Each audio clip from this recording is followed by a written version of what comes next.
free speech needs boundaries.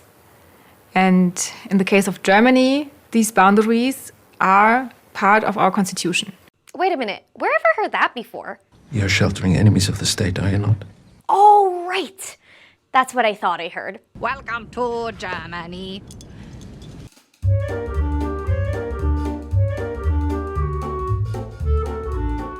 Willkommen! You're watching Vogue of the Week with MRC-TV and Culture.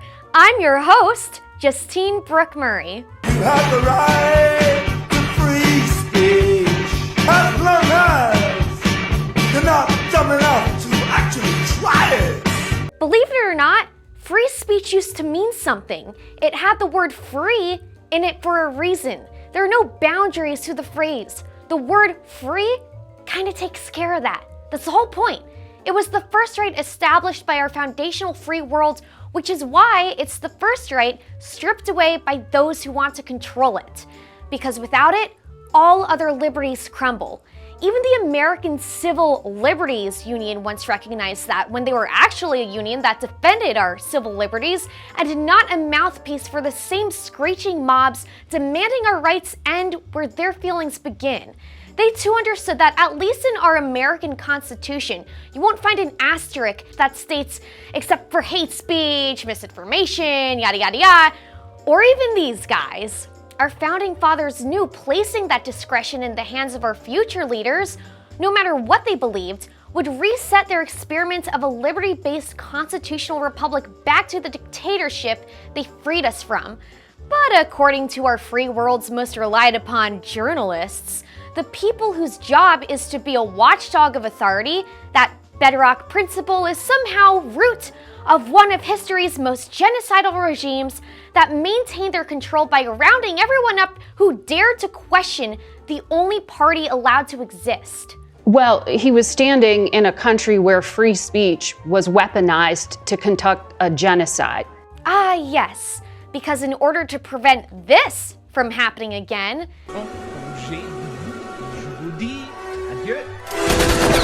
the same regime must repeat it. 6 armed officers searched a suspect's home. 80 years later. The criticism that, this feels like the surveillance that Germany conducted 80 years ago. How do you respond to that?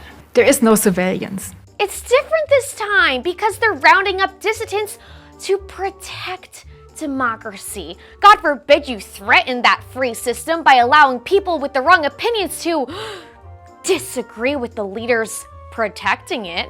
Without boundaries, a very small group of people can rely on endless freedom to say anything that they want. That's just anti-democratic. Better let a small group of rulers decide for the entire population what they're allowed to say and think, at the risk of being shipped off to the gulags. It's a fitting solution for a state which defines speech they dislike as online violence. To redefine the freedom of speech as the freedom not to hear other people speaking. Already half of the internet users in Germany are afraid to express their political opinion, and they rarely participate in public debates online anymore. No, not because doing so gets you branded a terrorist by the 6th thought police raiding your home or dragged out by your hair for posting memes about Europe's friendly newcomers. This is a criminal offense, so. But because European democracy, like Deutschland's definition of freedom, is an affirmative term. That means both society's most emotionally fragile and powerful are entitled to guaranteed comfort at the expense of the rights of the majority, even if the mere act of preventing everyone else from being heard catapults the new and rehabilitated continent of diversity as a strength to stand back to the scenes of the 1930 pogroms. What is it? Because as always the case, intentional or not, when a regime censors speech in the name of progress, only society's most backward and hateful groups are allowed to have the floor. Speaking out against the most unspeakable crimes against humanity gets you barred from polite society and gaslit as an enemy of the state by the same leaders who sponsor the enemy as innocent refugees.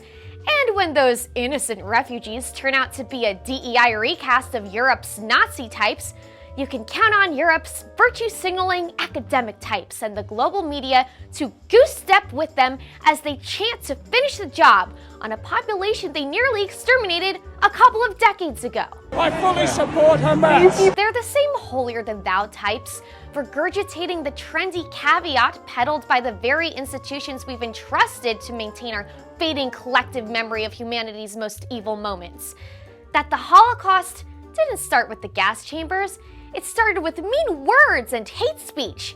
Typically, the virtue-signaling intellectuals who preach it expect some kind of round of applause or hippie snaps for somehow being enlightened and deep, for goose-stepping to the same authoritarianism that got my ancestors and the victims of every genocide genocided in the first place. It's a line regurgitated by the virtue-signaling wine ants back home, patting themselves on the back for letting all their suburban comrades know they would have been the ones to hide Anne Frank because they posted an obligatory Facebook status equating the deportation of cartel gang rapists to shoving Jews in ovens, only to be the narcs turning in their neighbors all along. They're the same self-congratulating celebrities, broadcasting themselves rejecting a black man's handshake in a performative attempt to characterize a majority of the nation. They're the anti-fascist youth who stormed restaurants demanding their diners raise their fist in a Marxist salute as businesses were forced to put up signs identifying themselves as the correct race. They're also the media outlets who justify terrorist lynch mobs playing Hunt the Jew in our city streets while recycling the same worn-out Nazi cliche over the span of 9 years for people who wave in the wrong direction. That place is particularly chilling because in 1939, more than 20,000 supporters of a different fascist leader, Adolf Hitler, and the same corporations, institutions, and online doxers who intimidated an entire society into adopting society's most irrational as its moral compass. Look at me! Well, rationality, on the other hand, gets you branded a kook. Suddenly, as American normies begin to wake up from their years-long woke trance, they're all shocked. An entire city in New Hampshire, let alone the entire Western world, so quickly surrendered our language and free way of life to the drag show lookalike to the girl from Big Compy Couch. But if you can find a history book that hasn't been rewritten by the army of unlearners yet, you'll come up with the same answer you'll actually find for how the Nazis and regimes alike got everyday people on board with their campaigns to ship dissidents off to the killing fields. It never started with speech, Margaret. It began with the refusal to speak up, as common individuals find it easier to goose-step to the mob and blindly obey authoritarian rule, kind of what you're doing. And in the case of the modern West, in the name of being aware or woke. That wraps today's episode.